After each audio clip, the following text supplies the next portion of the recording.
In this video, I'm going to be sharing with you the do's and don'ts of making a smash cake. So let's get right into it. First, let me explain what a smash cake is.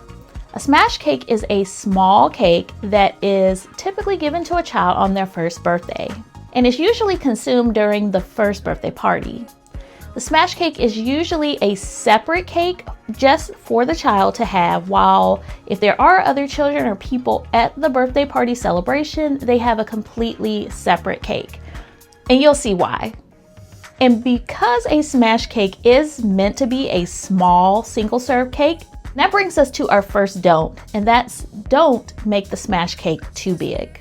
Now, this is a mistake that I've made in the past. I actually accepted an order a long time ago where I made 2 smash cakes and I didn't realize that they were huge, and they were 8-inch round cakes, and it was just too much cake.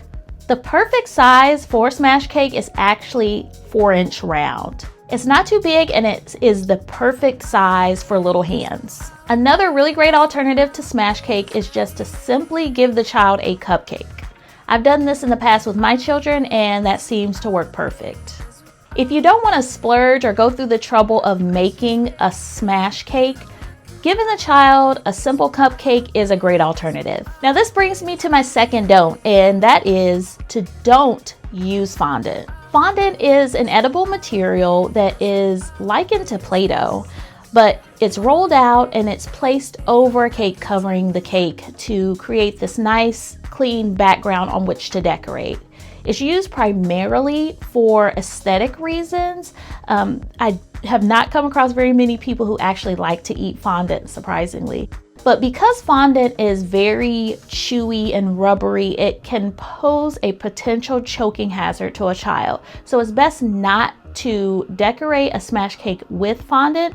If you are planning to use fondant, please use it very, very sparingly, and make sure that the fondant is removed from the smash cake before it is given to the child. When making a smash cake, the next thing that you want to do is keep it simple. And in terms of keeping it simple, we're speaking design-wise. So instead of going with a highly decorated cake, you may want to opt for a simple smooth cake background. You can do a gradient with a specific color. You may want to consider piping some simple polka dots on the smash cake, again, just to give a little bit of decoration. Also, just keep in mind, when the smash cake is presented to the child, they are most likely going to take their hands and grab into the cake and just ruin it. Just keep in mind that a 1-year-old does not have the awareness of fantastical design. So please save yourself the trouble and just keep the design simple. The next thing that goes along with that idea of keeping it simple is that you do want to keep the party theme in mind. Again, this is a great way for you to get influences and inspiration for the smash cake design. Once the theme has been established, it's really simple to pick up decorations that are easy to place onto the cake and remove from the cake before giving to the child that go along with that theme.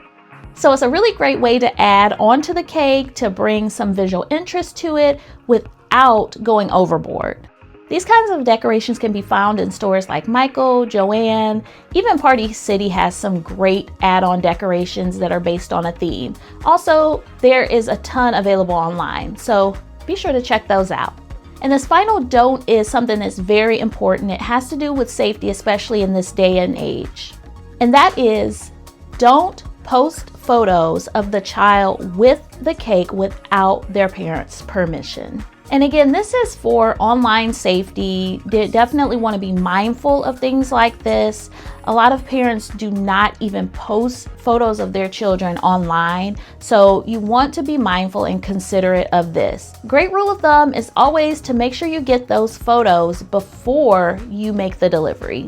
And if there are some great photos taken at the celebration by the parent without the child in them, those are great to have as well. So there you go. Those are some do's and don'ts of making a smash cake. If you're looking for tips on gathering great inspiration for your smash cake or your next cake, check out this video here where I share my top tips. If you enjoyed this video, be sure to hit the like button and consider subscribing to my channel for more cake decorating tips, tricks, and tutorials. And as always, Thanks for watching. But she's